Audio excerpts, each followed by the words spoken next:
যদি আপনার দম থাকে তাহলে মমতা ব্যানার্জিকে বলুন যোগ্য অযোগ্যের তালিকা প্রকাশ করতে। বহিরাগত ঢুকেছিল, সত্যি ঢুকেছিল। আমরা দেখেছি সেই ভিডিও ফুটেজে যে একগাদা লোক, এরা কারা শুনেছেন তো, একগাদা লোক ঢুকেছিল শিক্ষকদের মধ্যে অশান্তি করতে। শিক্ষকরা সেটা বুঝে তাদেরকে তাড়িয়েছিল। কারা ছিল এই ছেলেগুলো? পরে জানতে পারলাম এখানকার স্থানীয় তৃণমূল নেতা সব্যসাচী দত্তের সাথে ঘুরে বেড়ায় সেই ছেলেগুলো শিক্ষকদের মাঝে অশান্তি করবার জন্য গিয়েছিল। বাংলাদেশি মুসলিম রোহিঙ্গারা এসে আশ্রয় নিয়েছে এবং তাদেরকে আশ্রয় দিতে সহযোগিতা করেছে এই তৃণমূল। যারা দলীয় রাজনীতি করতে রাস্তায় নেমেছে তারা সাধারণ মানুষের সেন্টিমেন্ট বোঝে না, তারা নিজের দলনেত্রীকে প্রচারে আনার জন্য এই ধরনের বার্তা ছড়িয়ে দেয়। দিদি, ফিরহাদ হাকিম বলেছেন যে যাদের মুখ দেখানো হয়ে গেছে তারা বিকাশ ভবনের সামনে থেকে উঠে গেছেন, অথচ যাদের মুখ দেখানো এখন পর্যন্ত হয়নি তারাই শুধুমাত্র বসে রয়েছেন। আপনারা কি সেই টিভিতে মুখ দেখানো শিক্ষকদের জন্য পথে নেমেছেন? আমি এই কথার একটা যোগ্য জবাব দিতে চাই, সেটা হচ্ছে কাদের মুখ দেখানো হয়ে গেছে? যাদের চাকরিটা আপনার দলের নেতারা ঘুষ নিয়ে যাদের চাকরিটা খেয়েছে তাদেরকে আপনি বলছেন মুখ দেখাতে রাস্তায় নেমেছে।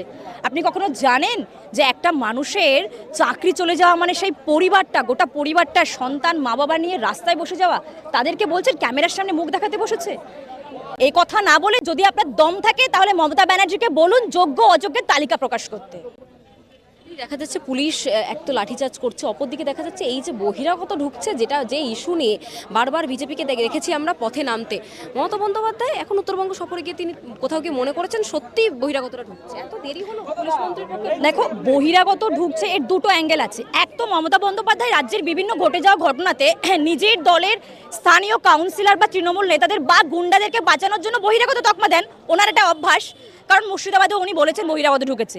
আর দুই তো বহিরাগত ঢুকেছিল, সত্যি ঢুকেছিল।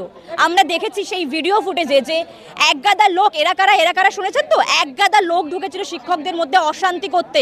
শিক্ষকরা সেটা বুঝে তাদেরকে তাড়িয়েছিল। কারা ছিল এই ছেলেগুলো?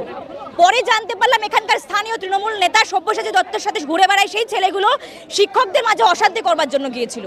তো আক্রমণ করতেই গিয়েছিলেন? একদম তারা ওখান থেকে পাইচারি করছিল, শুধু নয় 4 ঘন্টা সেখানে ছিল, শুধু তারা কোনো নির্দেশের অপেক্ষায় ছিল। সেদিন রাতে আমি কার নির্দেশ বলে মনে করছেন? কার নির্দেশ এটা স্পষ্ট। সকালবেলা সব্যসাচী দত্ত একগাদা গুন্ডা নিয়ে ঢুকেছিল সেখানে, এটা স্পষ্ট। এখানে কারা থাকে? সুজিত বোস, সব্যসাচী দত্ত। ছেলেগুলো কারা ছিল? তারা সুজিত ঘোষ, সব্যসাচীর সাথেই ঘুরে বেড়ায়। আমরা বিভিন্ন ক্যামেরা, বিভিন্ন ফুটেজও আমরা দেখেছি। তাহলে স্পষ্ট এটা যে সব্যসাচী দত্ত এবং সুজিত বোস এনারাই লোক পাঠিয়েছে শিক্ষকদের মধ্যে একটা অশান্তি বিশৃঙ্খল পরিস্থিতি তৈরি করার জন্য, যাতে এই বিশৃঙ্খলা দেখে পুলিশ তাদেরকে হাঁটিয়ে দেয়। মুখ্যমন্ত্রী বলছেন যে বেশ কিছু জেলা রয়েছে যেখানে অগাধে বহিরাগত রয়েছে, তার মধ্যে ডায়মন্ড হারবারের কথা বলেছেন, যেখানে অভিষেক বন্দ্যোপাধ্যায় নিজের ঘাঁটি বলে মনে করেন। একদম ঠিক। শুধু ডায়মন্ড হারবার নয়, ডায়মন্ড হারবার তো অবশ্যই একটা ইম্পর্টেন্ট জেলা যেখানে প্রচুর বহিরাগত ঢুকে আছে। পাশেই দক্ষিণ 24 পরগনা জেলা, যেখানে আরও বেশি রোহিঙ্গা, বাংলাদেশি মুসলিম রোহিঙ্গারা এসে আশ্রয় নিয়েছে এবং তাদেরকে আশ্রয় দিতে সহযোগিতা করেছে এই তৃণমূল। তাদেরকে রেশন কার্ড করে দিচ্ছে, তাদেরকে ভোটার অধিকার দিয়ে দিচ্ছে, সমস্ত কাগজপত্র দিয়ে রীতিমতন তাদেরকে লালন পালন করছে এই রাজ্য সরকার। ভোট ব্যাংক মনে করে তাদেরকে রাখছে। ওখানকার যে সাংসদ অভিষেক বন্দ্যোপাধ্যায় তিনি তো ব্যর্থ, তাহলে নিজের যে দায়িত্ব রক্ষা করার। ব্যর্থ কথাটা বলা যায় না, কারণ ওরাই তো অভিষেক বন্দ্যোপাধ্যায়ের ভোট ব্যাংক। কারণ অভিষেক বন্দ্যোপাধ্যায়কে ডায়মন্ড হারবারে যারা জেতাবে তারাই রোহিঙ্গা, তারাই বাংলাদেশি মুসলিম। সেখানে দাঁড়িয়ে ওনার ব্যর্থতা নয়, উনি আরও টাকা দিয়ে পুষে রাখছেন না তাদেরকে। এটা আমি বলবো যে শুধু মমতা ব্যানার্জি ভোট ব্যাংকের রাজনীতি আপনি করবেন না, কারণ এই পশ্চিমবঙ্গে এত বাংলাদেশি, এত বহিরাগতরা ঢুকে গেছে, সেখানে দাঁড়িয়ে পশ্চিমবঙ্গ মানুষের নিরাপত্তার প্রশ্ন আসছে।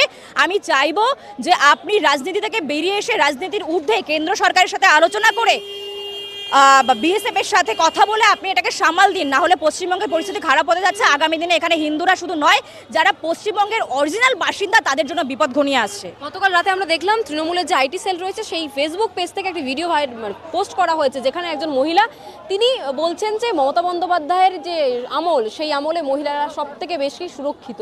অথচ কিছু দিন আগে আমরা দেখলাম আরজিকরের মতো একটা ঘটনা, যে ঘটনায় সারা বিশ্ব তোলপাড় হয়ে গেছে। শুধু আরজিকর নয়, আমরা দেখেছি 2010 সালে 11 সালের পর ক্ষমতায় আসার পর এই রাজ্যের সব থেকে বেশি নারী নির্যাতন যদি হয়ে থাকে সেটা মমতা ব্যানার্জির সময়কালে। কিন্তু যারা দাবি করছেন যে একদম তারা সেফ রয়েছেন, আমি সেই যে দাবি করেছে আমি তাকে বলতে চাই, সে যখন রাত 2টোর সময়, রাত 12টার সময় নিজের পাড়া দিয়ে ঢোকে, তাকেও কি একটু ভয় লাগে না তার, যে আমি এত রাতে একটা মেয়ে ঢুকছি?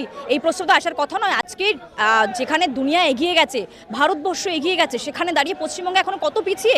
যেখানে দিল্লির বুকে রাত 2টোর সময়, রাত 3টের সময় বেঙ্গালুরুর বুকে সেখানকার মেয়েরা, নারী সমাজ কাজ করে বাড়ি ফিরছে, তারা তাদের কোনো ভয় নেই, তারা রীতিমতো সাহসের সাথে চলাফেরা করছে, সাহসের সাথে জীবনযাপন করছে। সেখানে পশ্চিমবঙ্গে দাঁড়িয়ে সেটা হচ্ছে না। আরজি করের মতন জায়গায় একজন ডাক্তার একটা হসপিটালে সুরক্ষিত নয়, তাহলে কোন সুরক্ষার কথা সেই মেয়েটি বলছে, যে দাবি করেছে? আরজি করে একজন ডাক্তার সুরক্ষিত নয়, একজন শিক্ষক সুরক্ষিত নয়, আমরা দেখছি বারবার। কোন সুরক্ষার কথা? প্রচারে থাকার প্রোপাগান্ডা। একদমই তাই। প্রচারে থাকার প্রোপাগান্ডা তো অবশ্যই বলবো। যারা দলীয় রাজনীতি করতে রাস্তায় নেমেছে তারা সাধারণ মানুষের সেন্টিমেন্ট বোঝে না, তারা নিজের দলনেত্রীকে প্রচারে আনার জন্য এই ধরনের বার্তা ছড়িয়ে দেয়। আসলে এটা ঠিক নয়, কারণ সাধারণ মানুষ জানে যে এই রাজ্যে একজন ডাক্তারও সুরক্ষিত নয়, সেখানে দাঁড়িয়ে এইসব কথার কোনো মানেই হয় না।